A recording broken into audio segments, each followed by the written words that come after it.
Dealings with the Dead, Volume 1, Number 5. Mia de Mortuis Nisse Bonum. You will wonder where I got my Latin, if my profession consisted of nothing but digging and filling up, dust to dust, and ashes to ashes.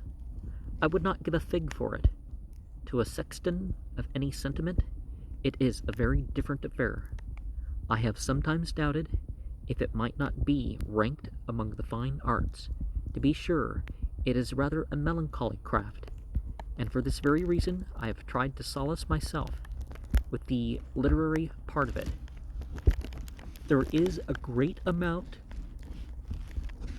of curious and interesting reading upon these marble pages, which the finger of time is ever turning over. I soon found that a large part of it was in the Latin tongue, and I resolved to master so much of it as impeded my progress. I have found that many superb things are said of the defunct in Latin, which no person, however partial, would venture to say in plain English. The Latin proverb at the head of this article I saw on the gravestone of a poor fellow who was killed by a sort of devil incarnate, in the shape of a rumseller, through some persons thought he was worried to death by moral suasion. Nothing of the dead, but what is good.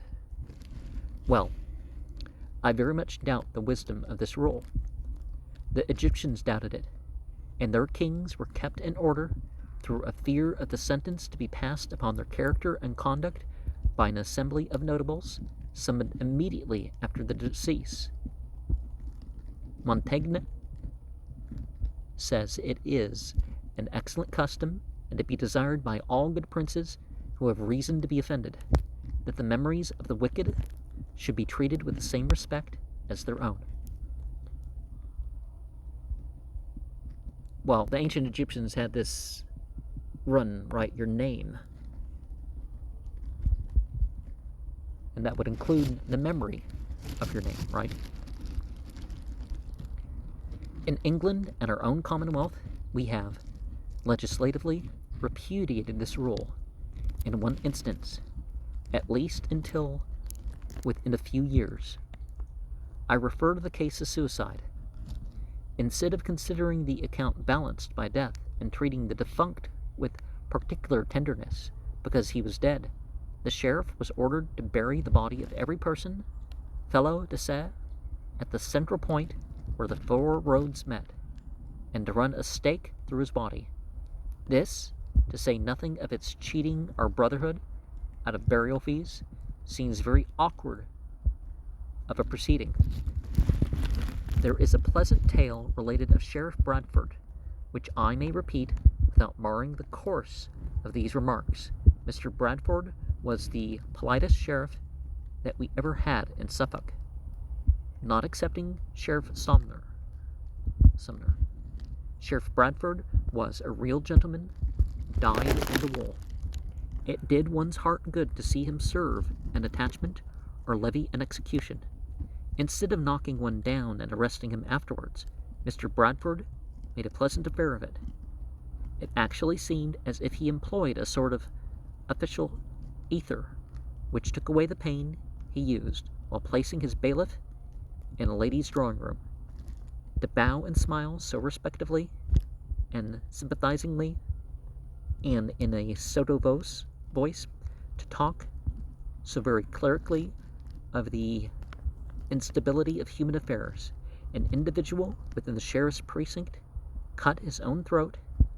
An officious neighbor, who was rather curious to see the stake part performed, brought tidings to Mr. Bradford while at breakfast. The informant ventured to inquire at what time the performances would commence. At 5 o'clock precisely this afternoon, the sheriff replied. He instantly dispatched a deputy for the son of the defunct with a note, full of the most respectful expressions of condolence, and informing him that the law required the sheriff to run a stake through his father's body if to be found within his precinct, and adding that he should call with the stake about 5 p.m.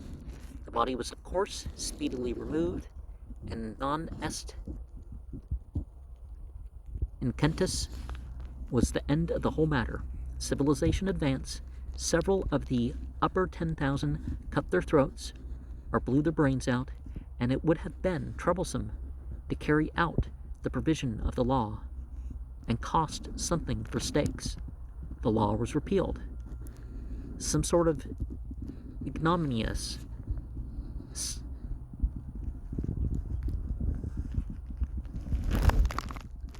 sepulture for self-murderers was in vogue long ago. Plato speaks of it, De Legibus, Book 9, page 660. The attempt to shelter mankind from deserved reproach by putting complimentary epitaphs upon their gravestones is very foolish. It commonly produces an opposite effect. One would think these names were intended as a hint for the devil when he comes for his own, a sort of Passover.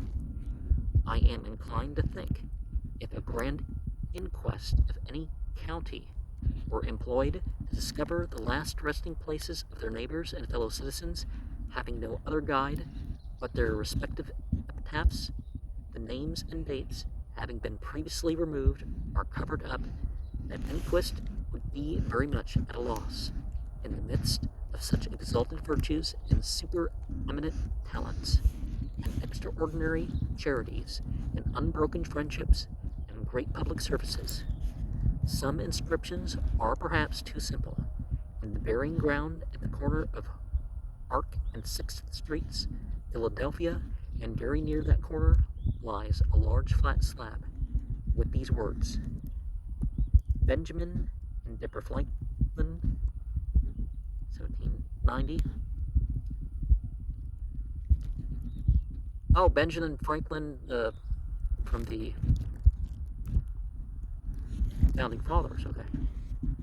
In Exeter, New Hampshire, I once read an epitaph in the graveyard near the railroad depot in these words: Henry's grave. Pope's epitaph in the garden of Lord Cobham at Stowe on his lordship's Italian friend was doubtless well deserved, though savouring of a panegyric.